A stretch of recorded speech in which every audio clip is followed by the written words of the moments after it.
Tak dnes si představíme výkonnou čelovku Letwenser H7R. Čelovka Letwenser H7R je v podstatě stejná jako je čelovka Letwenser H7.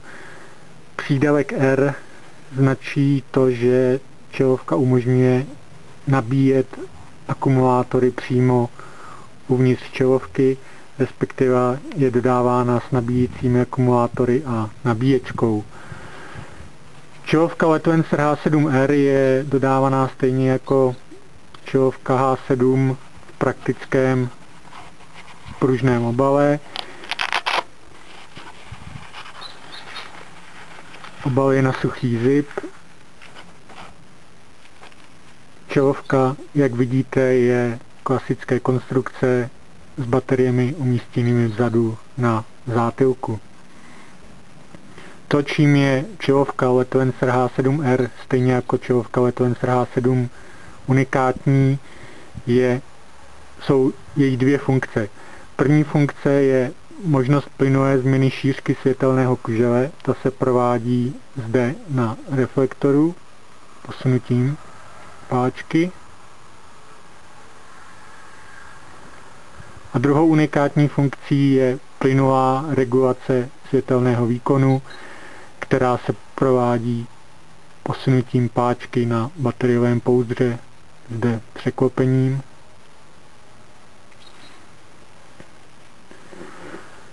Jako zdroj světla zde slouží výkonná LED dioda firmy Cree, konkrétně typ XR-E.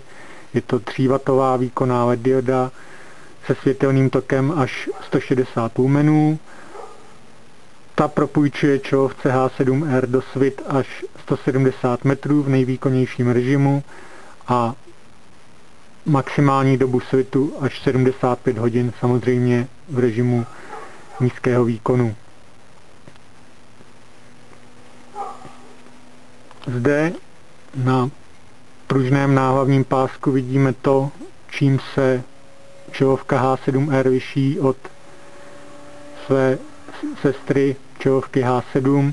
Je to tato krabička, která slouží zde k připnutí nabíjení. Nabíjení probíhá přímo v bateriovém pouzdru. Do bateriového pouzdra se dostaneme sejmutím tohoto gumového krytu. Vidíme, čelovka je nyní osazena dodávanými 3 nikometalhydridovými akumulátory velikosti AAA o kapacitě 900 mAh. Jinak je samozřejmě možné použít i klasické alkalické baterie, čili mikrotužky velikosti AAA o napětí 1,5 V. Případně, pokud chceme výdrž čelovky ještě trochu prodloužit, můžeme zaměnit dodávané nikometalhydridové akumulátory za akumulátory s větší kapacitou. Na trhu se dají běžně sehnat nikometalhydridové akumulátory velikosti AAA o kapacitě 1000 mAh, tedy o 100 mAh více. Bateriové pouzdro jednoduše uzavřeme namáčknutím pružného gumového krytu.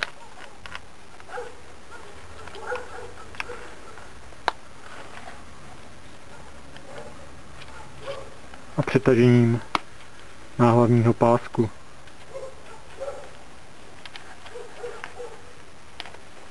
K nabíjení je spolu s čelovkou dodávána síťová nabíječka, která má tu výhodu, že používá standardní USB konektor.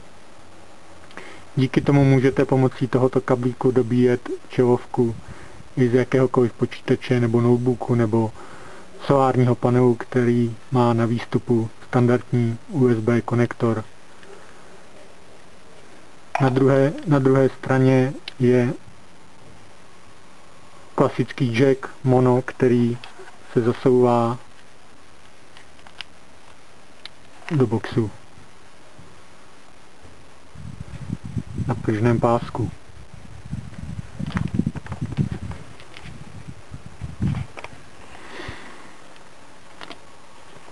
Čelovka má výklopný reflektor, a sice v rozsahu 0 až 90 stupňů. Zde si všimněme chladiče na zadní straně čelního modulu. Naklopení reflektorů je přiměřeně aretováno pomocí plastového výlisku. Možná by neškodilo, aby aretace byla trochu pevnější. Nicméně při pohybování nebo prudších pohybech nedochází nějak zásadně k pohybu nebo na sklopení hlavice čelovky. Čelovka se zapíná tímto vypínačem, který je situován na vrchní části čelního modulu. Ten je kryt v plastové prohlubni. Je tedy v podstatě velmi těžké ho nějak náhodně smáčknout a tím čelovku nevědomky zapnout. Když čelovku zapneme,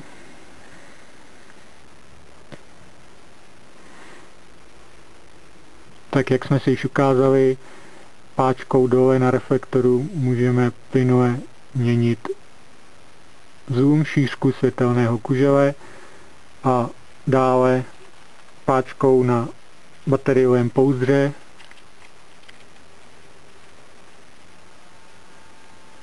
můžeme měnit výkon, kde začínáme na nějakých 10% výkonu a končíme vpravo na 100% výkonu. Ukážeme si zblízka plynule měnitelný fokus. Nyní máme optiku nastavenou na nejširší světelný kužel. Uvidíte, když začnu posunovat páčkou, jak se optika bude měnit. Teď jsme v poloze krajní, která znamená nejužší světelný kužel. Když se budeme vracet,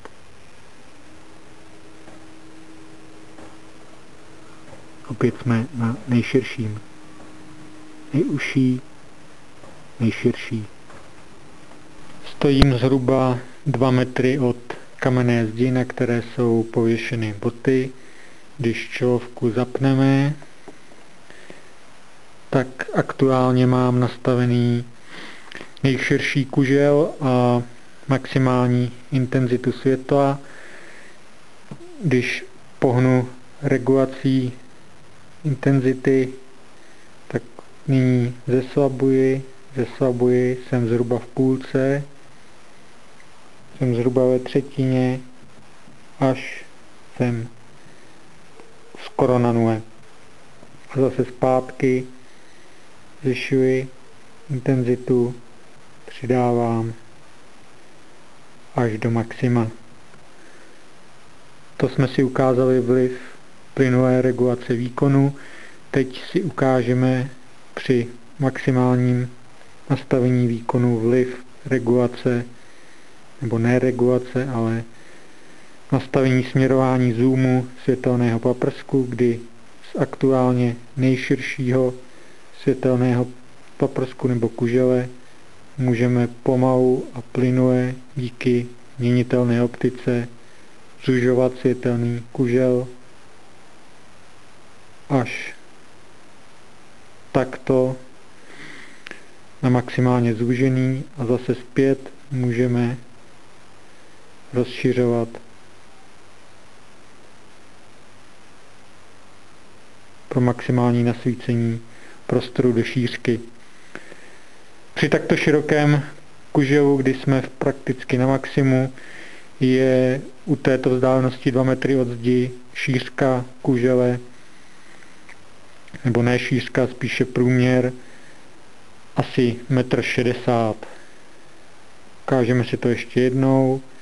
Nyní měním optiku, zoomuji, zeštíhuji kužel. Nyní opět zvětšuji. Opět zmenšuji. A ukážeme si na úzkém kuželu regulaci výkonu.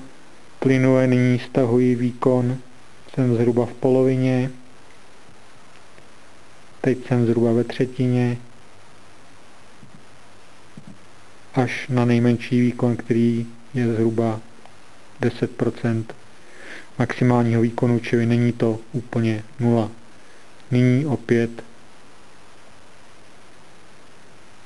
zvyšuji výkon až na maximum a můžu ještě pomocí regulace optiky zvětšit světelnou stopu na maximum.